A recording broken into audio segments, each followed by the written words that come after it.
Coming up on 2020 on ID, a happy couple devoted to God and each other. He always put her first in his life. Then a break-in and a brutal murder. I think my wife has been killed also in the burglary. It was vicious. Police suspect her husband, a respected church leader, but can they prove it? We didn't have the murder weapon. We didn't have any forensic evidence. Was the wrong man facing jail? I didn't do anything. What happened to the preacher's wife? Plus, a loving husband and young father vanishes into thin Nicholas air. Francisco is missing. If you can't find him, these kids don't have a daddy then. His disappearance reveals secrets almost too troubling to be true. How did I not see this stuff? Love and lies. Welcome to 2020 on ID. I'm John Quinones. We all know that marriage can be filled with ups and downs. Still, no one expects their union to shatter the way it did for the couples you're about to meet. First, Kelly Jarka, a family man and a devoted Jehovah's Witness. But when his wife ends up dead, the evidence points to him. Is it a rush to judgment? As Jim Avila first reported in 2009, nothing in this story of the preacher and his wife is quite as it seems.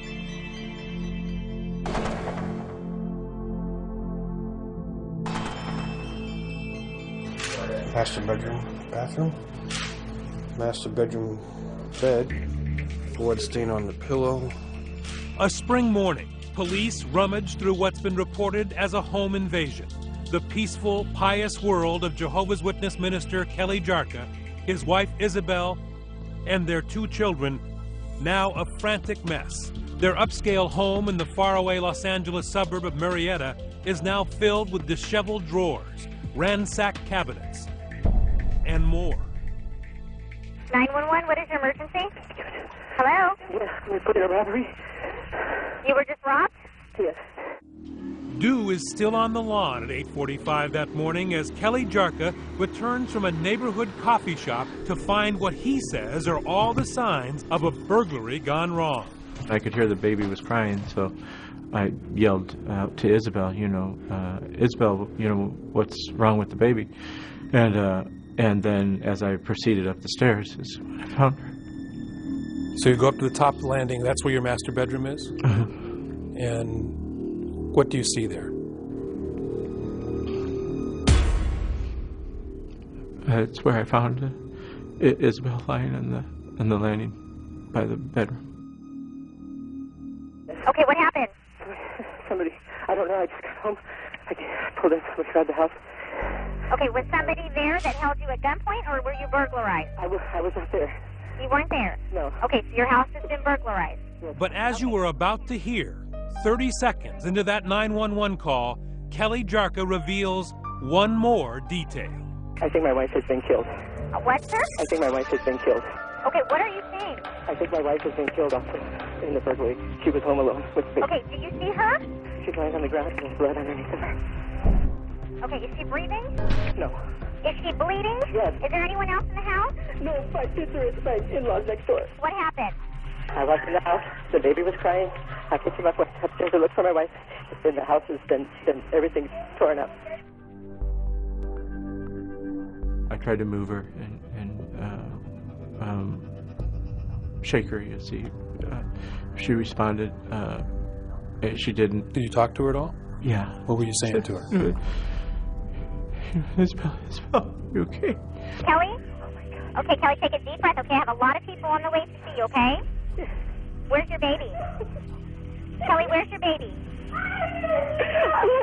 The terrifying screams you hear are from Isabel's mother, Tina Conchola, who lives across the street from the Jarkas. Kelly runs to her house as he's talking to 911. Kelly, who's that in the background? It's my mother-in-law. And when I got to the last stair, I said, Isabel, sweetie, answer me. Can you hear me? Move if you hear me. And she couldn't. She was already dead. But I didn't want to believe it. But she knows it's true and is already seething. Tina Canchola has made a snap decision about the murderer with no evidence. Right away, I figured that he would kill her. So what did you say to him? I say, you kill her. I know that you kill her. And he, of course, said, no, I didn't. Of course not. He didn't say nothing. He just looked at me like this. Why wouldn't he deny it? Because he knew that it was true. But why the rush to judgment? Is Tina just an angry mother-in-law who hates Kelly, and so she ignores all the evidence of a break-in? That's not the Kelly Jarka everyone else knew, a man so in love with his wife, he'd give her anything. This is their second anniversary party. We were young. She liked to joke around. So in other words, next year. Very kind, considerate person, happy. Of course, I thought she was beautiful. For Kelly, it is love at first sight, a Midwestern boy smitten by a California girl he met at church. Kelly was like always pursuing Isabel. he was trying everything. Isabel's family says she likes being pursued. His family saw that too. Every time Isabel said, Kelly, I need this, or I want that, he'd be like, okay, here, dear, here's the credit card. He truly, absolutely loved her to death. A devoted couple to each other and to their God. Jehovah's Witnesses, the 40-year-old Isabel, a stay-at-home mom who loved to shop and spent the rest of her time preaching door to door. Proud that her husband was made an elder in their congregation. We are very dedicated to God. Matthew 6:33 says, seek the kingdom first and all the other things will be added to you. And everything always works out. And things are working out. Nearly 20 years of marriage. The Jarka family lives well on Kelly's salary as a contractor. Their brand new house in one of the safest communities in America could be considered a perfect target for burglars. It's filled with the best appliances. In the garage, 2 luxury SUVs and a pickup truck for work. And in a nearby marina, a 36-foot powerboat for weekends. Until, on that spring morning, Kelly walks in on tragedy. It's obvious her head was on the pillow, that she had to have been asleep when this happened. It's a vicious killing. Crime scene photos show what looks to lead detective Danny Martin like a crime of passion. Isabel Jarka was bludgeoned to death with 11 blows to the face and head. Overkill. It doesn't look like she was able to defend herself from the initial blow. And then it looks like she tried to crawl away from the assault, and she was repeatedly being struck in the head with a blunt force object. Police are already thinking the mother-in-law may be right. Their suspicion, too, turns to Isabel's husband, Kelly Jarka. He's not crying. He's not emotional in any way. He seemed very cold and just emotionless. When we return, the cold husband on the hot seat. Why would you want your wife dead? But behind closed doors, a secret emerges. What kind of calculated malignant mind is able to come up with this many unique ways to kill somebody? Stay with us.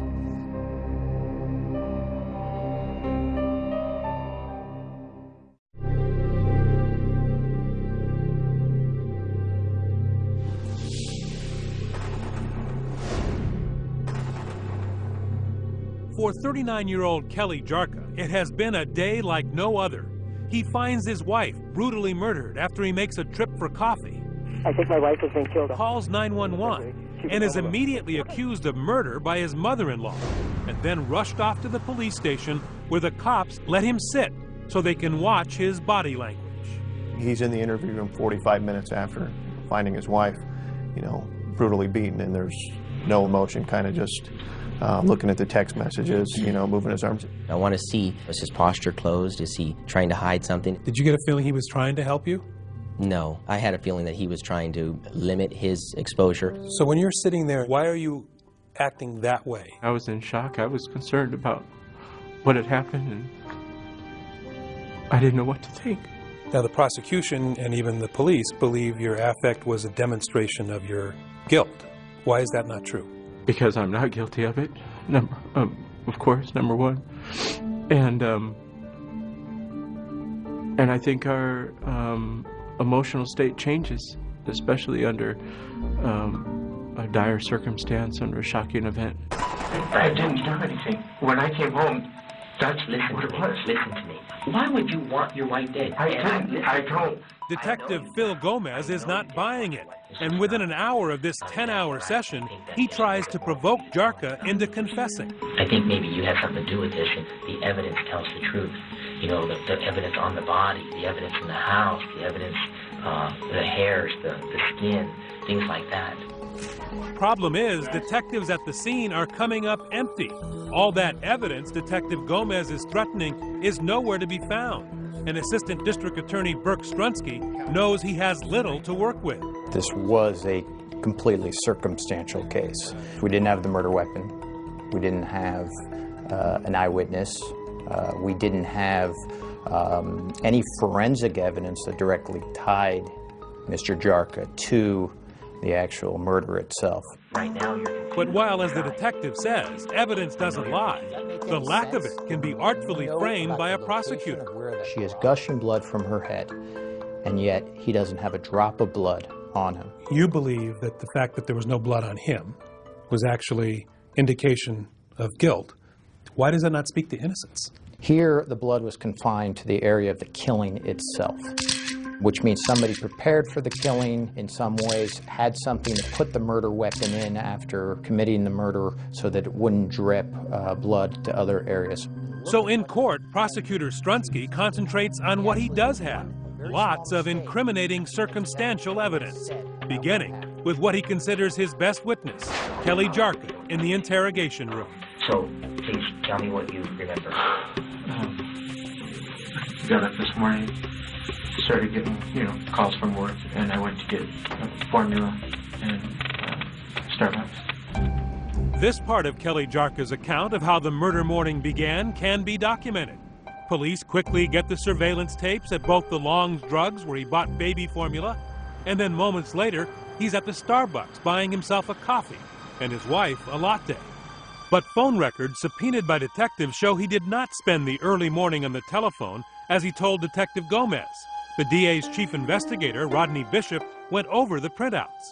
He didn't make phone calls? No, he did not. I personally spoke to every single person that tried to get a hold of him that morning. And these people did not speak with him, didn't get a hold of him, and thought that was odd. So contrary to what he was telling you, not only was not on the phone, he wasn't answering the phone. He was not taking the phone calls, no. Next, the detectives go after the story of how Kelly says he first noticed signs of a break-in. And the door inside the house I saw was open. Open house? Like cracked open. And then I saw the door that comes from the outside to the garage was open also. In fact, that door from the side yard into the garage where the burglar supposedly came in appears to have been forced open, kicked in, leaving wood fragments on the garage floor.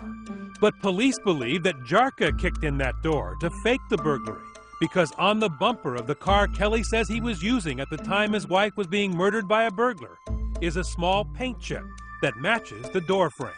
Which would indicate that when that door was forced open and the door jamb falls onto the car that's already parked there, Mr. Jarka's vehicle, that's where the paint transfer came from. So the car was there, presumably he was there. Correct. And the police are especially skeptical of Kelly Jarka's next tale.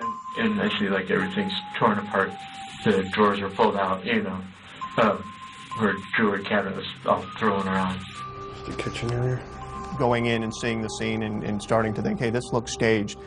There were a great deal of drawers in the kitchen, the bedroom, that had been taken out and actually removed from their track. It was odd that somebody took the time to actually remove these from the mechanism. They also think it's strange that the phantom burglar, as they call him, left behind $500 in a bedside table and a laptop computer, while taking a much heavier and more difficult to sell desktop computer tower. But all that pales to this bombshell. What the prosecutor says is the clear motive for Isabel Jarka's death. He did it to make $1.3 million in insurance. 3 weeks before Isabel was murdered, Kelly Jarka arranged for 3 new insurance policies on the wife he had never insured before. He is vague about them during his interrogation. I don't even know who the policy is. We had a friend who got sick like a year or something ago, and so she wanted me to get life insurance and everything.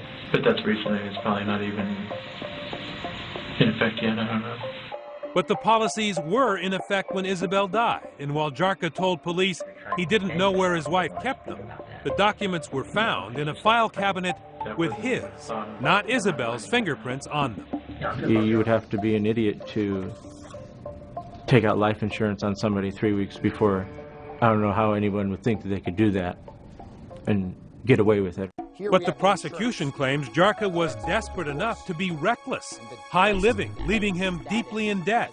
He shows the jury this bank letter dated days before the murder, warning him that he is in default, 2 months behind on his mortgage. Things were really coming down to the wire as far as foreclosure on the house. And Isabel's mother says there was enough financial stress at home for her daughter to openly threaten divorce. Mom, if I go, me and my kids to your house to live with you guys, do you agree for me to stay there? And I say, of course. Not enough incriminating circumstantial evidence yet? Here's another smoking gun. One of those laptops left behind is jammed with suspicious entries. Those searches give you a glimpse into the mind of a psychopath. The thought process that goes into even thinking about how many ways that he could kill his wife shows a demented resolve and planning to end Isabel's life. Among the shocking Google searches, poisons that cause instant death, how long to medically suffocate, how to drug overdose, can you suffocate from a pillow, cyanide and suicide, can a BB gun kill you, how long does it take to suffocate, the best way to die, and how long to wait to remarry. Chilling. I mean, what kind of calculated malignant mind is able to come up with this many unique ways to kill somebody? Even Jarka's own public defender, Aaron Kirkpatrick, was shocked by what was found on Kelly's computer. It's very harmful. When I saw the computer searches at first, I was very concerned. But just the computer searches alone is not enough evidence. Kelly Jarka spent a year in jail waiting for trial, and then never took the stand to defend himself or proclaim his innocence. But he does sit down with 2020, and when we return, the fallen minister's first interview as we confront him with the evidence. Why would she be asking these questions? Stay with us.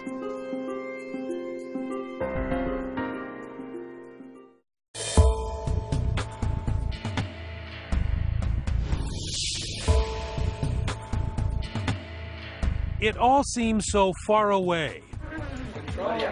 There you go. The Jarka's 19 years of happy marriage, suddenly a distant memory. 911, what is your emergency? Marred by Isabel's murder and the May 2008 arrest of her husband, Kelly. A nightmare that began with the early morning discovery of her body, as Kelly Jarka told police just an hour later. I ran over there and it's, hey, babe, you know, and I couldn't move her. Did you end up rolling her over? No. What did you notice about her head? Just that it was in all the blood. Did you think she was dead? Yeah, I thought she was shot or something happened to her. Is this a guilty man talking? How do you forget that you had to step over your wife's body, get your baby, come back with your baby, and then step over your wife's body again? Right. He left all that part out. The detectives say they are struck by his lack of emotion and odd behavior. They think it's circumstantial evidence of guilt. Everything is pointing towards you. I want to get a reaction from Mr. Jarka.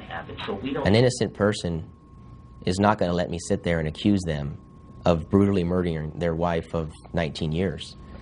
No, Jarka says that's not true at all, that Gomez had already made up his mind and would not listen to his pleas of innocence. Watch.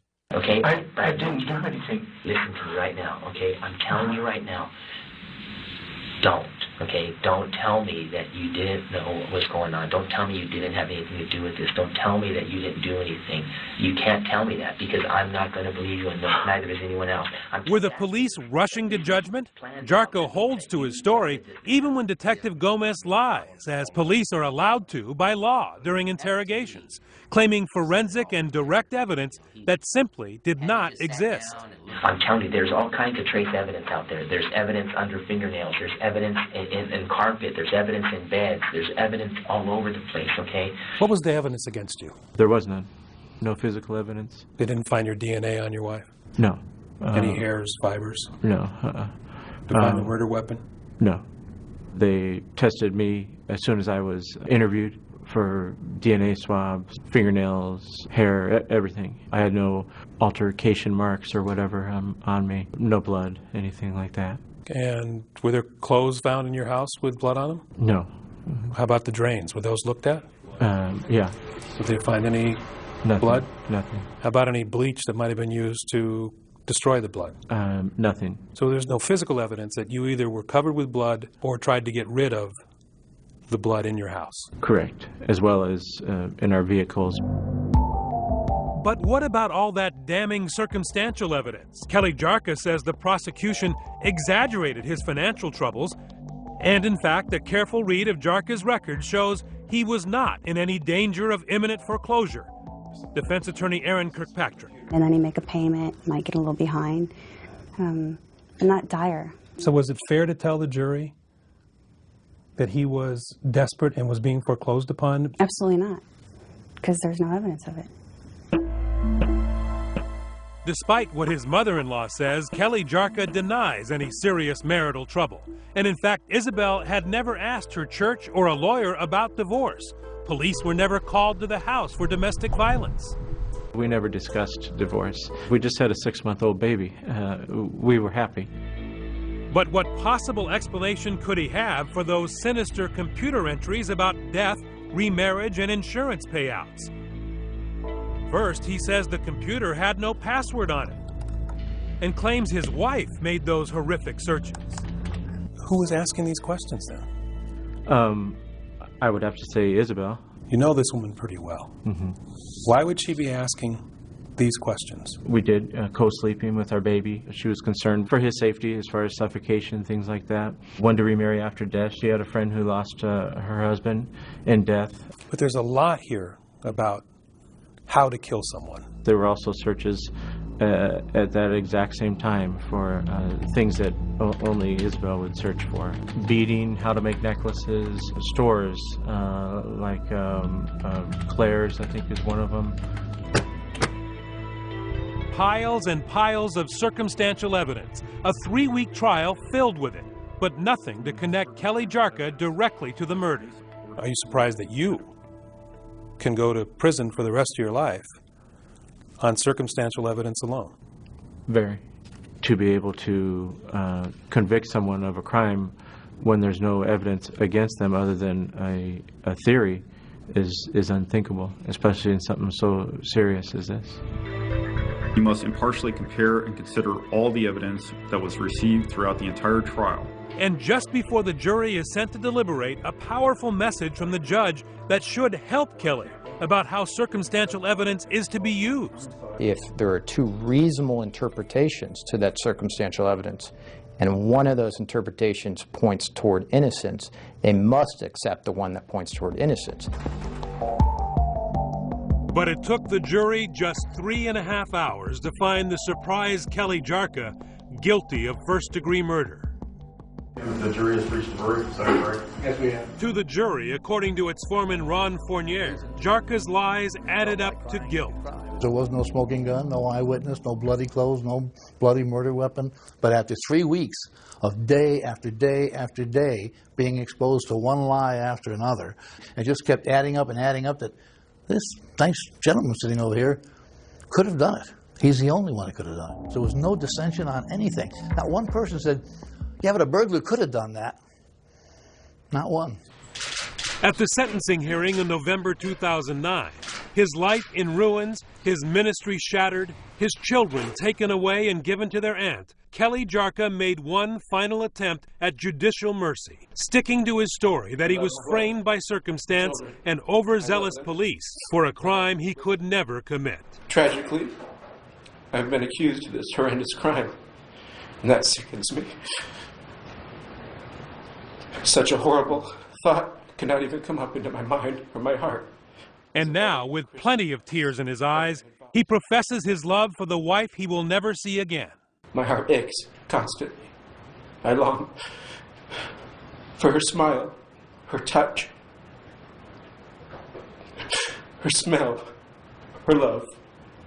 But the last word comes from the judge. Unimpressed by the lack of direct evidence, he tells Jarka the circumstantial was overwhelming. And the defendant's conduct and his actions of murdering his wife of nearly 2 decades, and the planning and the deliberation, the deception, and coupled with that brutality and that violence and those horrific injuries that he inflicted on his wife are chilling and disturbing. Finally, after chastising Kelly Jarka for showing no remorse, he sent the fallen minister off to life in prison without parole, with these words ringing in his ears. The court can't offer any reason, any comfort other than to say pure evil. That's all it is, pure evil. People are going to remember this case because they're going to reflect for a moment. They're going to tremble when they hear the name People versus Kelly Lee Jarka.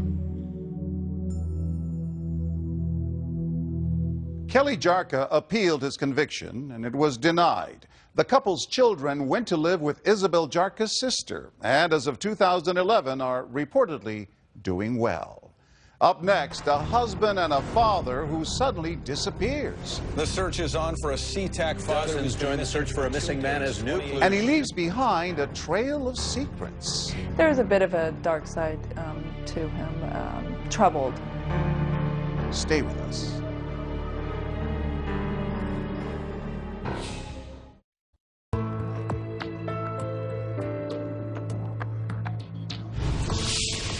Imagine the last thing you hear from your husband is a call saying he's on his way home from work and he'll see you soon. Then silence.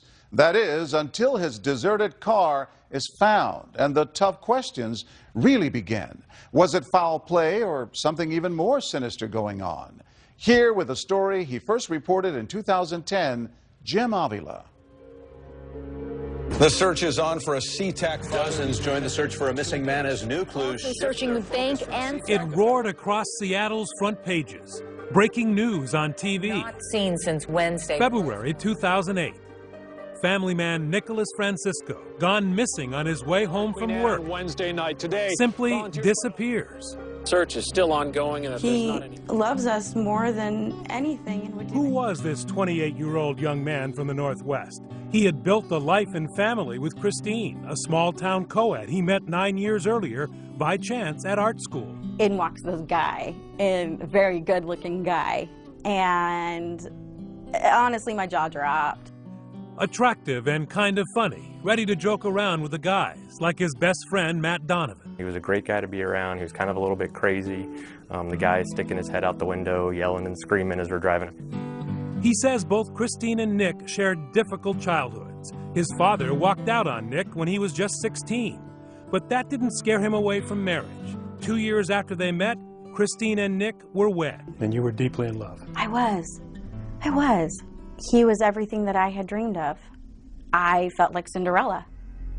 Christine's family secret, she says she'd been abused as a child, but now had finally found someone she trusted in Nicholas. When you're a little girl and you're thinking about your knight in shining armor, he was it.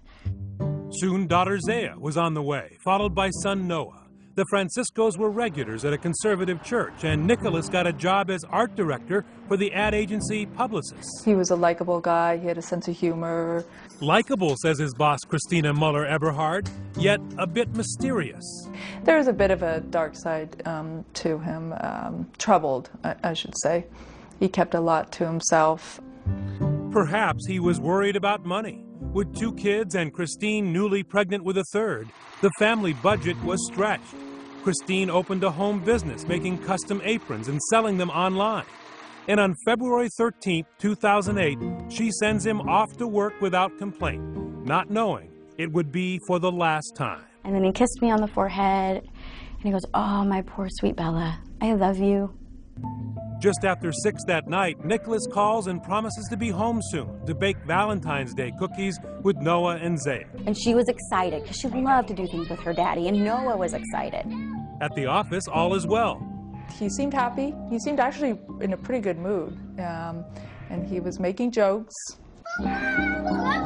While at home, Zaya, Noah, and Christine are waiting, the clock ticking. the cookie dough primed. When he didn't come home, what happened? She looks at me and she goes, "Mommy, why didn't Daddy come home and make cookies?" And at that point, I was a little irritated, a little angry, because he broke a promise. So by 9 o'clock, you're starting to get a little agitated. I was worried. I was really worried, because I wasn't like him. He always called me. She calls his cell phone repeatedly, but no one answers. So Christine finally puts the kids to bed. And at 10 o'clock, she calls 911. She said, if he's still missing in 3 hours, call us back. I said, okay. So I paced around my house for 3 hours. Christine does what she can, frantically calling hospitals, friends, and family. No one has heard a thing. And at 1 in the morning, now desperate, she calls police back. I said, you don't understand. He's not the same as every other man. This man wouldn't leave me. He wouldn't just walk out. Police react quickly for a missing persons case. Detective John Holland is assigned the next morning and finds little suspicious. We had no known motive. He wasn't in the drug world. No. He didn't have people who were on the outskirts of society. He didn't associate with them. No. He was pretty much a homebody. That's correct. And outside the police station, an army of friends and family, church members and co-workers organize a massive search, led by family friend Lee Brown. Following his usual route home, we cut that area up into like 5 different areas. We drove for probably a solid 6 hours. Missing posters go up. The ad agency where Nick worked hires a private eye and shuts down his entire department to hit the streets and hand out flyers. We were worried. We were really worried. One of your coworkers go missing, you want to do something about it. Hi. We have a friend of ours that's been missing since Wednesday. I don't know if you've seen it on the news. Out-of-town friends show up, including best buddy Matt, who consoles Zaya and the very young but very concerned Noah. He asked where his dad was, and it just killed me. It tore me up inside because, I shouldn't have to answer this question for him. His dad should be here. Then the news media kicks in. First local TV. And if you can't find him, these kids don't have a daddy then. The Seattle paper. And the story goes national on the America's Most Wanted website. Suddenly, Christine is flooded with not only volunteers, but donations. The community was amazing. The donations kept flooding in. I was overwhelmed. And not just financial. People brought clothes. They brought food. And they searched for your husband. They took their time, their efforts. They left their families for days. Amateur sleuths from around the country offer clues and plots. Some wonder if Nick's wife killed him. At least 2 psychics tell police he's dead. Police consider that too and bring Christine into the station for questioning. That was awful. To have a police car come up to my driveway. I've never had a speeding ticket. This is out of her world. Absolutely, without a doubt. This was completely a place she had never been to before. They were asking you some pretty tough questions. The toughest questions of my entire life. I was accused of things that never even crossed my mind. Like what? Murdering him, cheating on him, scamming the public for donation money. Could this be another domestic murder? Sweet little Christine behind her husband's death? They ask her about life insurance and all those donations. Detective Holland leans back in his chair and puts his leg up and he kind of chuckles at me and smiles. And he said, "Come on, Christine, tell me what's going on. Did you scam the public?" I was outraged that he was accusing me of that. And she got adamant. She got indignant that Yes. you were asking her these questions. Yes, and that is something that we were watching very closely. She was insulted. Absolutely. All I wanted was my husband to be found. Leave me alone. Find my husband. A clue is uncovered in the search for a missing SeaTac man. Will a rush of new leads clear Christine? Everything changes after a search of Nicholas's office desk turns up a disturbing receipt. There were condoms on the receipt. I said, "There's no way." I said, "I'm pregnant. We have not used condoms." Stay with us.